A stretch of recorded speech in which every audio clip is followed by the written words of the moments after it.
While in Thailand, I learned about God's heart that pursues His children caught in brokenness.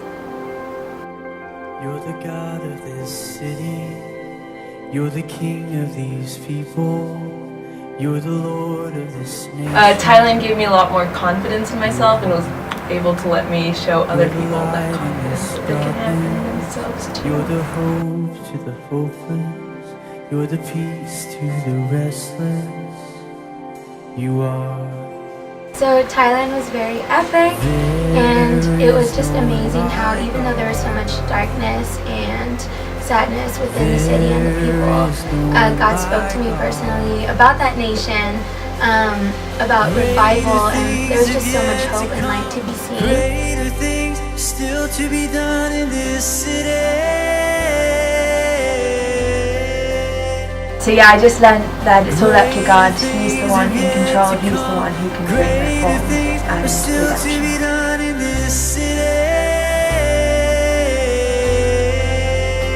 In Thailand, God began to give me a heart for the men that were there to buy the women, and actually helped me to realize that they're just as in need of the gospel as these women are. You're the Lord of this nation. You are. You're the light in the darkness.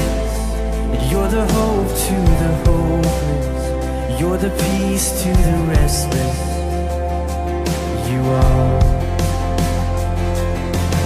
There is no light. I was marked by Cambodia working with the children because God redeemed the child that I didn't have, and He gave it to me while I was in Cambodia.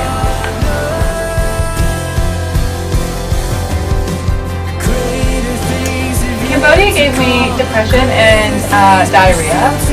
However, God was able to move despite all of that, and it was the highlight of my outreach.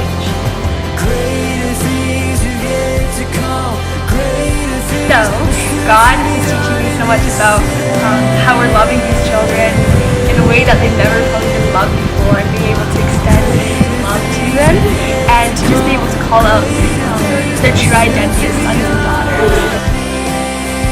In Cambodia, I learned a lot about God's love for me and for His kids.